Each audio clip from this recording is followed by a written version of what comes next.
Assalamualaikum warahmatullahi wabarakatuh. Perkenalkan, nama saya Eva Nur Hasana dengan NIM 2102011110169. Jadi di sini saya ingin menjelaskan mengenai NU dan Lajnah Basul Masail serta metode istinbat hukumnya.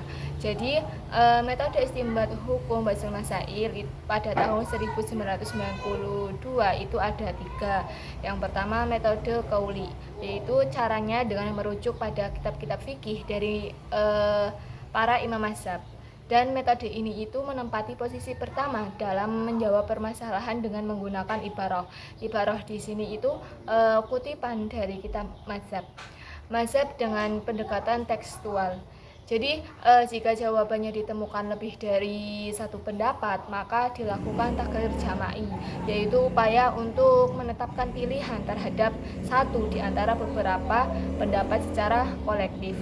Terus yang kedua, di sini ada metode ilhaqi, yaitu dalam metode ilhaqi ini juga perlu diperhatikan beberapa ketentuan yang harus ditepati. Yang pertama mulhaq bi, yaitu sesuatu yang belum ada ketentuan hukumnya, dan yang kedua ada mulhaq alai, yaitu sesuatu yang sudah ada ketentuan hukumnya, dan yang ketiga ada mulhaq al ilhaq, yaitu faktor keserupaan antara mulhaq bi dengan mulhaq alai.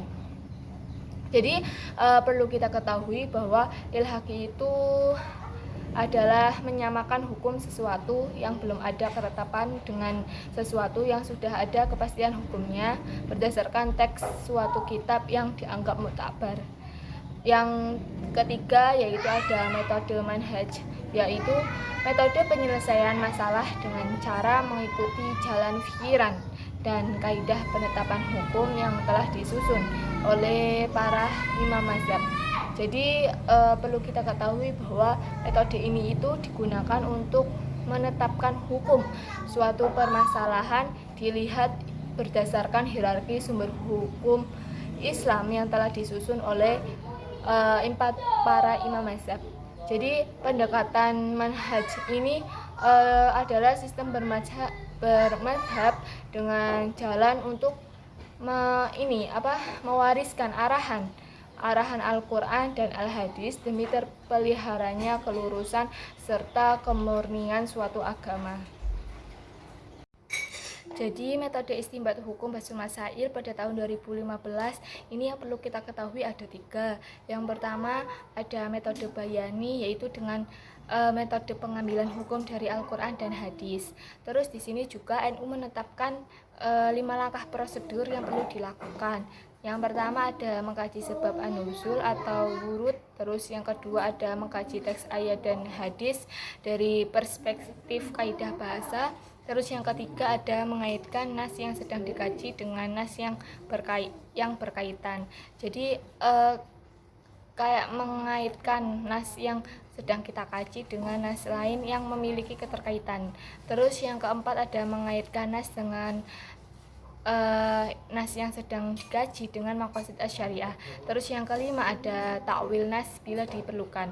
Terus yang perlu kita ketahui yang kedua itu ada metode kiasi, yang mana metode ijtihad melalui metode kias itu dengan menyamakan kasus yang tidak memiliki aturan nas dengan kasus lain yang mewakili acuan nas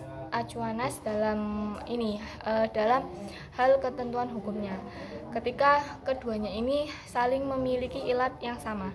Terus yang ketiga ada metode istislahi, yaitu kayak ijtihad yang mengacu pada maqasid asy-syariah dengan memiliki tujuan umum dari persyariatan hukum Islam. Jadi maqasid asy-syariah ini tidak hanya penting dalam menafsirkan nas, tetapi juga sangat penting dibutuhkan untuk menggali hukum syar'i yang tidak memiliki acuan nas secara langsung. Jadi lembaga Basul Masail Nahdlatul Ulama itu berhasil merumuskan 3 metode istinbat hukum.